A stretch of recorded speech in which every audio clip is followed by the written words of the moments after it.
Clifton Caldwell's castle, a change in leadership. The dust had barely settled from their last battle when Bilby Blackcharm, the self-proclaimed expert adventurer, cleared his throat and struck a pose. His silver wolf-headed ring gleamed as he gestured with exaggerated importance. "Well, well, well," he began, his voice carrying an unmistakable smugness. "It's truly a shame about Althea. A ranger's life is dangerous, you see, and not everyone is cut out for this line of work. But fear not, for now you have me. Bilby Blackcharm, trickster, master illusionist, and let's be honest, the smartest one here." Argus Ironbrand, the group's steadfast fighter, crossed his arms and shot him a flat look. "You've been here for half a day, Bilby." "Ah, yes, but in that time I have observed, analysed, and, dare I say, improved our chances." The gnome smirked and flourished his hands as though he had already led them to victory. "In fact, why don't we take a step back and re-evaluate what's happening in this dusty ruin?" Brother Bertram, the warrior priest, sighed. "If it stops you from talking in circles, fine." Bilby beamed and began dramatically recounting their mission. 1. The Job. The party had been hired by Clifton Caldwell to clear this abandoned castle of monsters and squatters. It was supposed to be a simple job. Go in, clean house, collect gold. Naturally, things were far from simple. 2. What they found so far, goblins in the guard room. A nasty fight, one goblin fled deeper inside. 3 traders in the castle's bedrooms. They weren't real merchants. One was cooperative, one was hostile, and one was left alone. They were after something powerful. An enchanted talking statue that only spoke to lawful characters. It revealed 3 crucial facts. A dark force controls the monsters below. A hidden treasure vault lies deeper within. The traders are working for someone powerful. Bats, dust and monsters. The storerooms were mostly empty, except for a nasty run-in with some sturgiers. Bloodthirsty, bat-like creatures. Althea, before she left, had taken them down with Argus and Tilda's help. 3. The current situation. The party rested, recovered their strength, and Egger scribed a sleep scroll for future use. Stand at a crossroads. Do they continue forward, knowing a dark force lurks below, or investigate the traders' true intentions? Bilby clapped his hands together. "See? Information, insight! This is the difference an experienced leader brings." Tilda Underfoot, the halfling rogue, tapped her foot. Yeah, but how about we actually do something?" Argus cracked his knuckles. "Agreed. Talking doesn't clear castles." Bertram adjusted his holy symbol. "Then let's decide. Do we explore deeper and face this so-called dark force, or do we deal with these traders first?" The dusty halls of the castle stood silent, waiting for their choice. "Your call. Go deeper into the castle, following the trail of the goblin and uncovering what lies below. Investigate the traders, confronting them and learning more about the relic they seek. What's the plan?"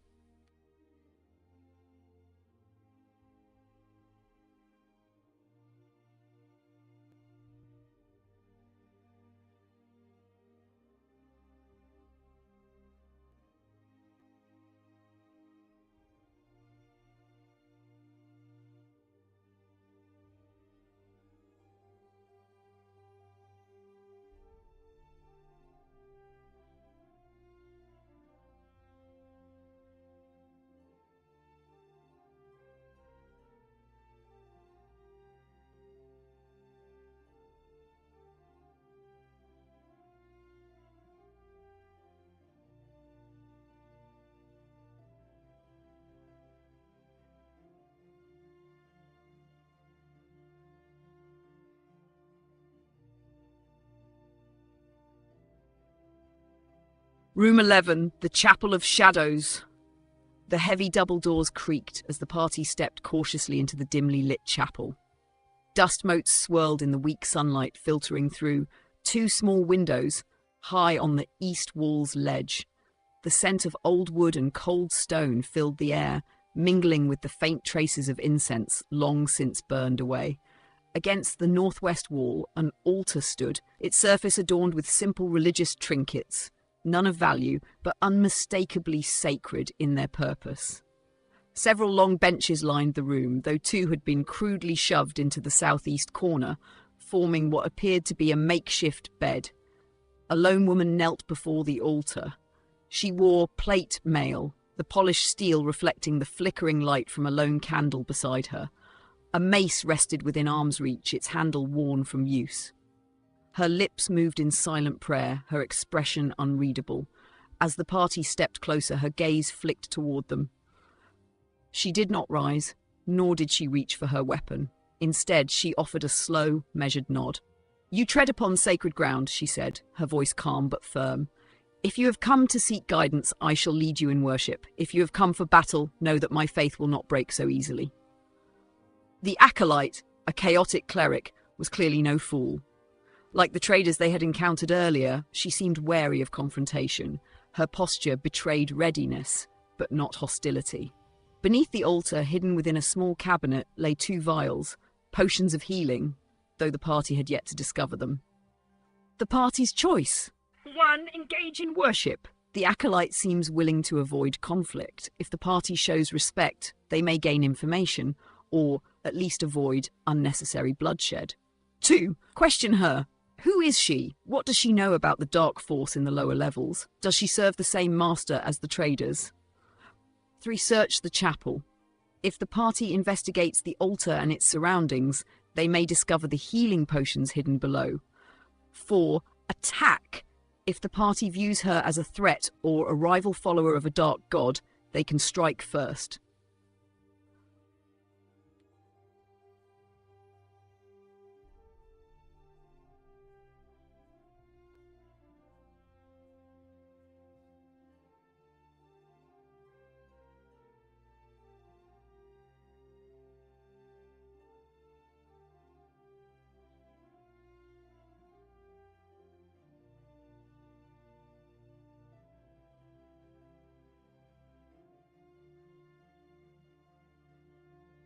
Room 11, the Chapel of Shadows. The party entered the dimly lit chapel, their boots stirring up dust from the stone floor. The smell of aged wood and faint traces of old incense lingered in the cool air. Sunlight barely filtered through 2 small windows, set high in the east wall's ledge.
Room 11, the Chapel of Shadows.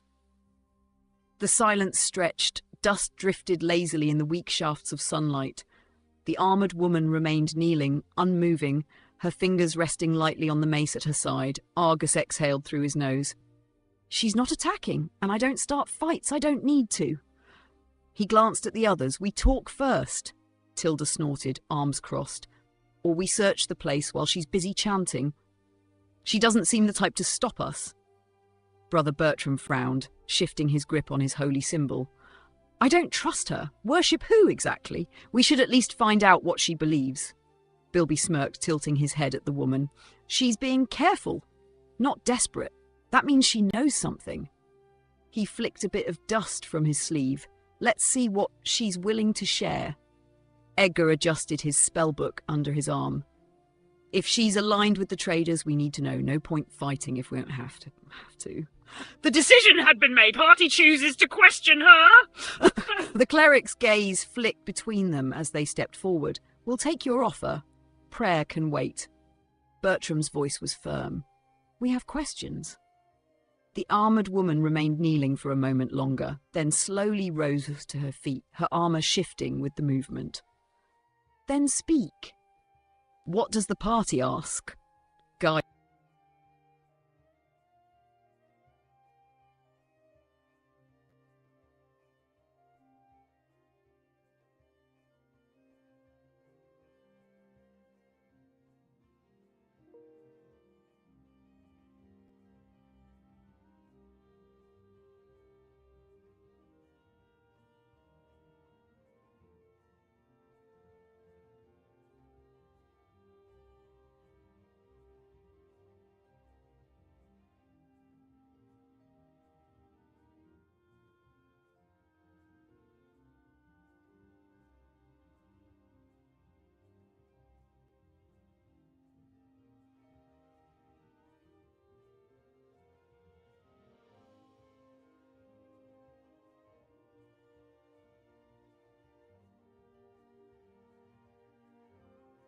Room 11, the Chapel of Shadows.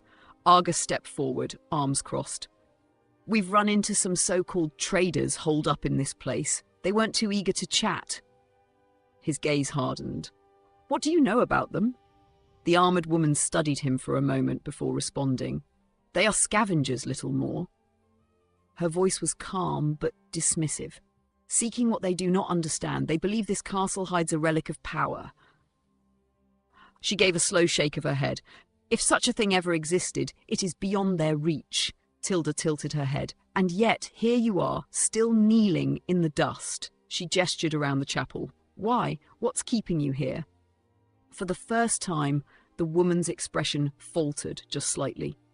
"Faith," she said simply. "And duty." Bertram narrowed his eyes. "To what god?" She didn't answer right away. Instead, she placed a gauntleted hand on the altar, fingers brushing across the worn wood, one that does not tolerate the weak. A silence followed, the weight of her words settling over the group. "What does the party do next?" 1. Press her for more information. Who is she really serving? 2. Search the chapel. This place might hold more than just dust and old benches. 3. Leave her be and move on. If she's not a threat, she's not their problem. 4. Attack! Attack! If she serves something dark, she may be a danger. Post the next entry when ready.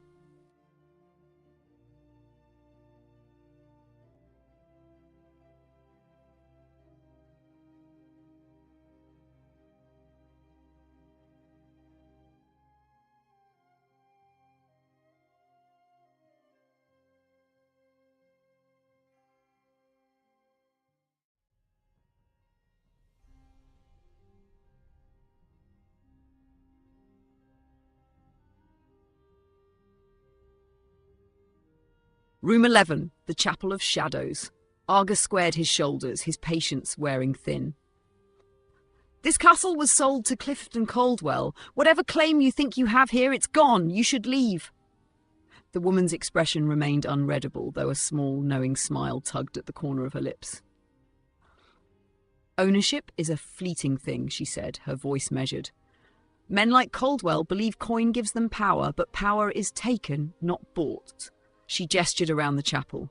"This place has stood longer than his claim. It will stand long after he is forgotten." Tilda scoffed, arms crossed. "You're avoiding the question. You're squatting in a ruin full of monsters. Why stay?" The woman's fingers drummed idly on the hilt of her mace, her armour shifting slightly as she tilted her head. "Because I choose to." Her tone was final. She had no intention of leaving. "What does the party do?" 1. Press her further. If she won't leave, they need more answers. 2. Search the chapel. Maybe the truth isn't in her words, but in her surroundings. 3. Leave her be and move on. She's not their concern. 4. Attack! If she refuses to leave, she's an obstacle. Prompt, post the next entry when ready.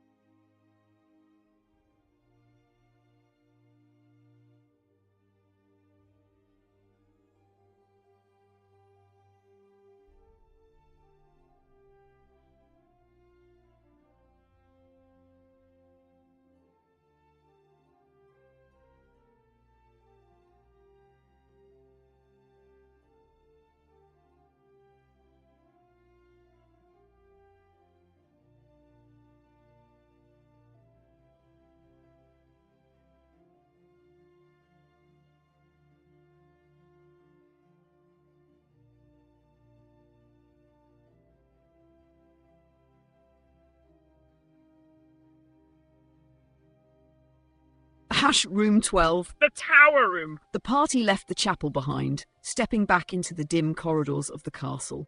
Their boots echoed lightly against the stone as they navigated toward the next chamber.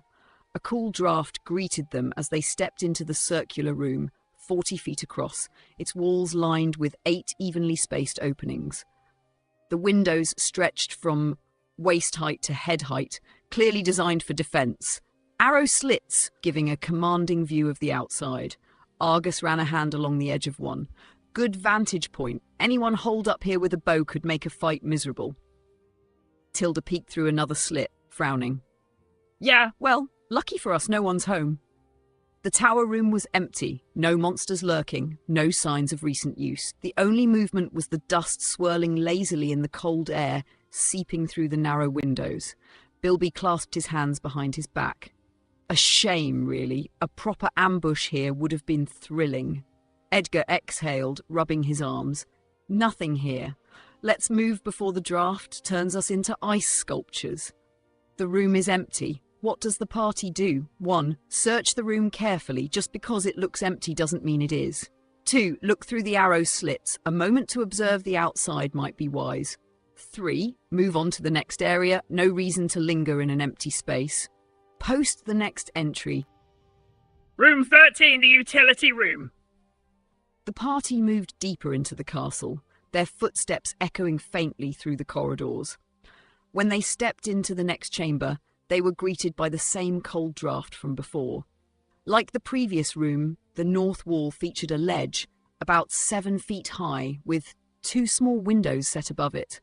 The openings allowed only a sliver of daylight to break through the gloom, casting long, narrow beams onto the dust-covered floor. Argus glanced around. Another empty room, Tilda sighed, resting her hands on her hips. Lot of those in this place. Caldwell really bought himself a fixer-upper. Bilby strolled in, hands behind his back. Or maybe, just maybe, everything useful is hidden. He gave the walls a playful rap with his knuckles. That's what I do. Brother Bertram frowned. Or perhaps not every place needs to be filled with monsters waiting to kill us. Edgar shivered slightly, adjusting his robe. Still cold. Can we move on? The room is empty. What does the party do? 1. Search the room carefully. If something is hidden, it won't be found by standing around. 2. Examine the ledge and windows. Climbing up might give a different perspective. 3. Move on to the next area. No reason to waste time in an empty space. Post the next entry when ready.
Room 14, the bedroom. The party stepped into what was once a bedroom, though time had stripped it of any real comfort. The only thing of note was a single skylight in the southwest corner, allowing sunlight to stream in. The light illuminated the dust swirling lazily in the still air, casting long shadows across the walls. Tilda glanced around. More dust and old wood. This place keeps getting cozier. Before anyone could respond, something moved. A crab spider, large and perfectly camouflaged against the ceiling, suddenly dropped down, aiming to strike an unsuspecting party member. Roll 1d6. The spider surprises on a 1 to 4. If surprised, it gets a free attack on a random party member. Prompt, roll 1d6 to determine if the party is surprised.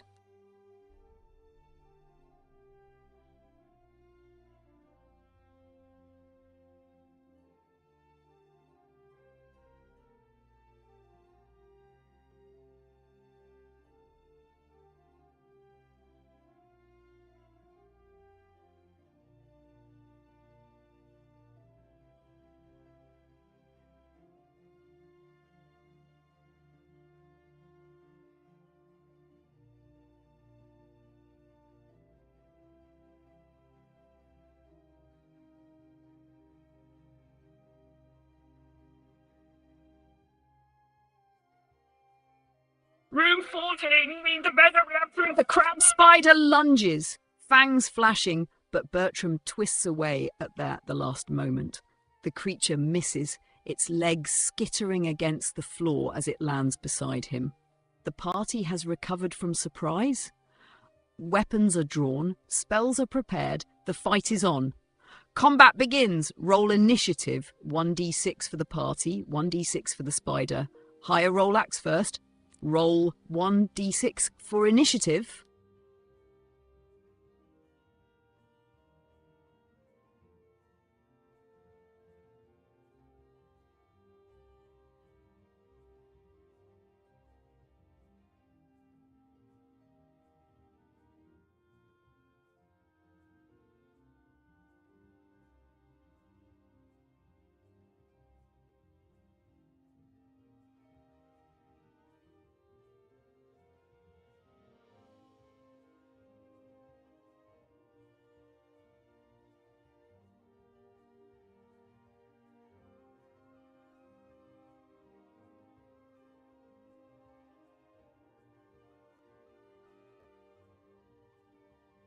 Room 4, The bedroom. Spider attack roll 19 hit. Bertram takes 1 damage. The crab spider's fangs sink into Bertram's arm, drawing blood. But the real danger isn't the bite, it's the poison. Saving throw versus poison. Bertram must roll 1d20. He has a +2 bonus to the save. If he rolls 12 or higher after the bonus, he resists the poison. If he fails, he dies. Prompt. Roll 1d20 for Bertram's poison save.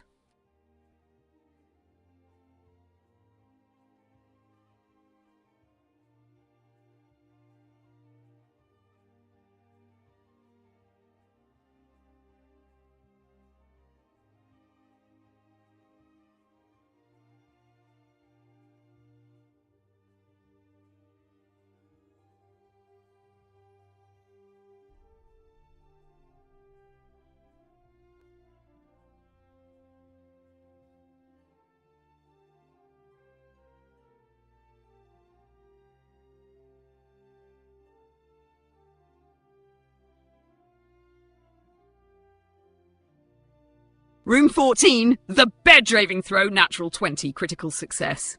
The venom burns for a brief moment, but Brother Bertram grits his teeth and resists it completely. His body shakes off the poison as if it were nothing more than a mild sting. Tilda lets out a relieved whistle. Well, that could have been worse. Bilby smirks. A shame. I was almost looking forward to a dramatic last sermon. Bertram glares. Focus on killing it. The party's turn! The crab spider is still standing. The party acts now. Who attacks first and what do they do? Each character may attack, cast a spell, or take another action. Prompt. Declare the party's actions.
Room 14, the bedroom. The party's attacks till damage 12. The party strikes in a coordinated flurry. Edgar's dagger grazes the crab spider. Bilby's slingstone slams into its side, 3 damage. Argus's longsword cuts deep. Bertram's mace crushes into the creature. Tilda's blade misses, but it doesn't matter. The crab spider lets out a final twitching shudder, its spindly legs curling inward as it collapses, lifeless. The battle is over! Post-combat actions. Does the party search the room? Does Bertram tend to his wound? Does the party move on? What does the party do next?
Room 14, the bedroom. Crab, spider dead. The party took a moment to scan the room. Dust and decay clung to the old bedroom, and the skylight in the southwest corner continued to cast thin beams of light over the scene. Argus nudged the spider's curled-up body with his boot. Let's make sure this thing wasn't guarding anything valuable. Tilda smirked. Now you're thinking like a rogue. She immediately began checking the walls, floor, and any remaining furniture for anything out of place. Search check. Roll 1d6. The party finds something on a roll of 1 or 2. Roll 1d6 for the search.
Room 15. The bandits hide out. The party cautiously entered the next room, the scent of unwashed bodies, leather, and animal musk hitting them immediately. The north wall had a ledge about 7 feet high, with 2 small windows above it, Another defensive position like they had seen before. 3 men lay on makeshift pallets near the north wall, their swords resting nearby. A small horse-like creature stood near the east wall, shifting its weight and flicking its ears. A pack mule. Scattered throughout the room were bags, bedrolls and personal gear, a sign that these men had made this space their temporary hideout. The men stirred. One of them, a lean, sharp-eyed rogue, sat up quickly, his hand moving toward his sword as he took in the intruders. "Well, well," he muttered.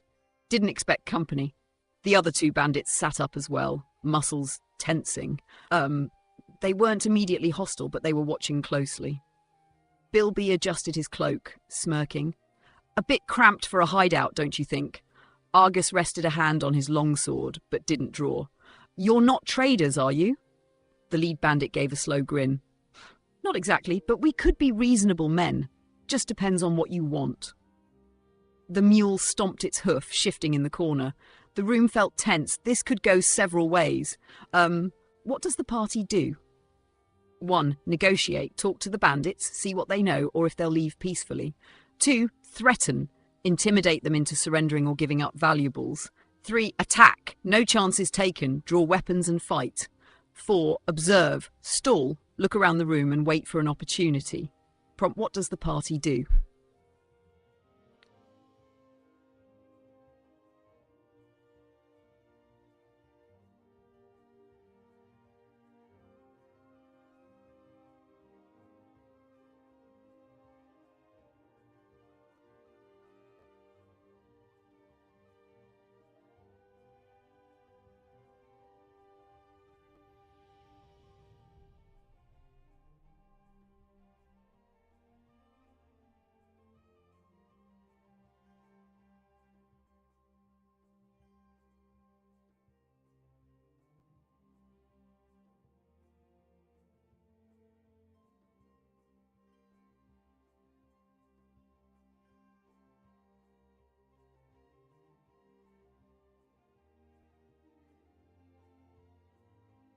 Room 15. The bandits' hideout! Negotiation! Argus kept his stance firm, hand resting on his sword hilt. "We're clearing this place out. You lot don't belong here." The lead bandit chuckled, slowly sitting up. "Oh, and whose castle is this exactly?" Tilda crossed her arms. "Clifton Caldwell's, and unless you work for him, you're squatters." One of the other bandits, a rough-looking man with a scar down his cheek, scoffed. "Squatters? We're businessmen. This place holds opportunities, and we're just getting our share." Bilby adjusted his cloak with a smirk. "And what is it you're looking for?" The leader eyed him, then exhaled through his nose. "Maybe we talk, maybe we don't. Depends on what you're offering." They weren't outright hostile, but they weren't going to fold easily either. Negotiation attempt. The bandits are wary, but open to discussion. The party needs to make a reaction roll to determine how cooperative they are. Prompt, roll 2d6 for the reaction check. 2-4, hostile. The bandits refuse to talk and prepare for a fight. 5-7, uncertain. They hesitate, but won't give up information easily. 8-10, indifferent. They share minor details, but don't reveal everything. 11-12, friendly. They fully cooperate. They're willing to talk or even leave.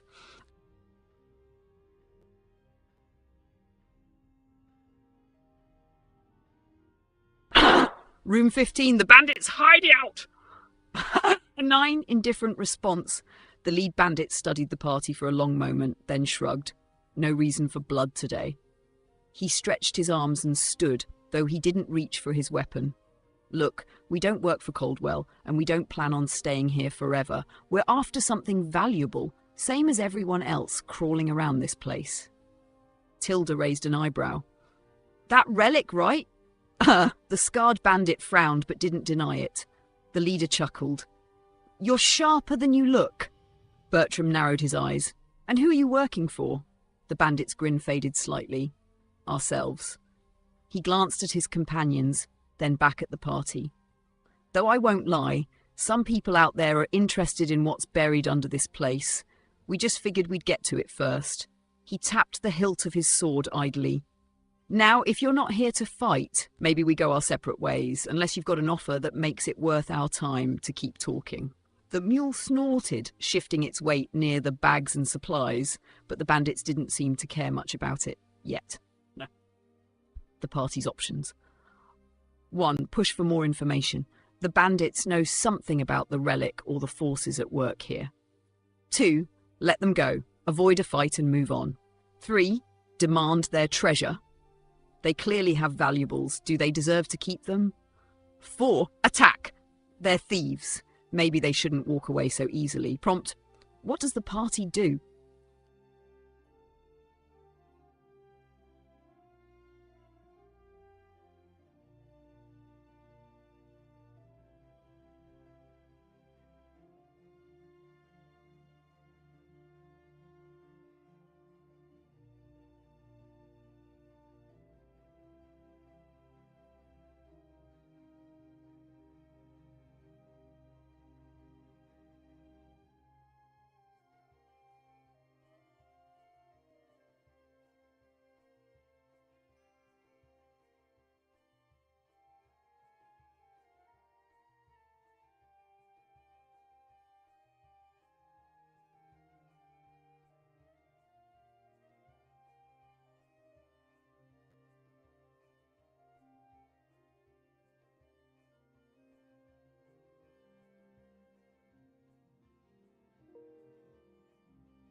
Room 15. The bandits' hideout!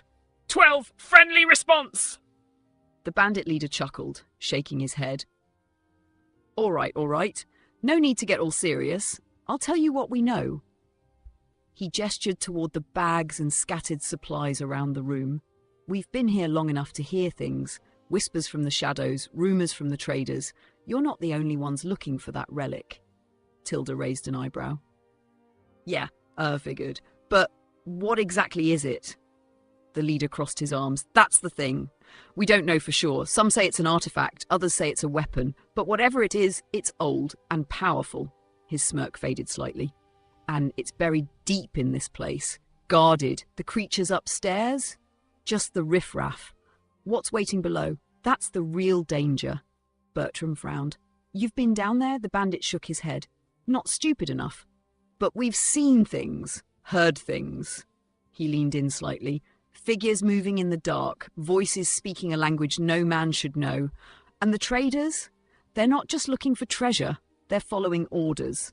Bilby's smirk, wide as would those be. The leader exhaled through his nose. That I don't know, but they're working for someone who wants that relic found. Badly. He took a step back, his posture relaxed. Now, if you lot are crazy enough to keep going, good luck to you. We've got what we came for. He glanced at his companions, unless, of course, you're planning to rob us blind before we walk out. The party's options. 1. Let the bandits go. They gave useful info, no need for a fight. 2. Demand their treasure. They have gold and gems. Do they deserve to keep it? 3. Offer a deal. Trade or negotiate for something useful. 4. Attack.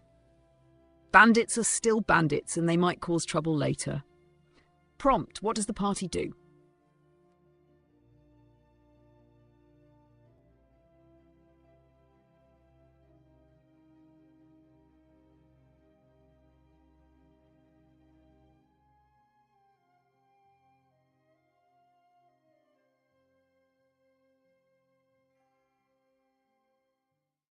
Room 15. The bandits' hideout. The party lets the bandits go. Argus nodded. You've been helpful. Take your mule and go. But if we run into you again, don't be in our way. The lead bandit smirked. Fair enough. He signalled to his men, who quickly gathered their gear, shouldering their sacks of silver and securing the mule's harness. Tilda gave the bags a long, disappointed look, but said nothing. Bilby tilted his head. You should consider another line of work. You're too smart to be looting ruins like common thieves. The bandit chuckled. And you should consider sticking to magic tricks, Gnome. You lot play too dangerously for my taste.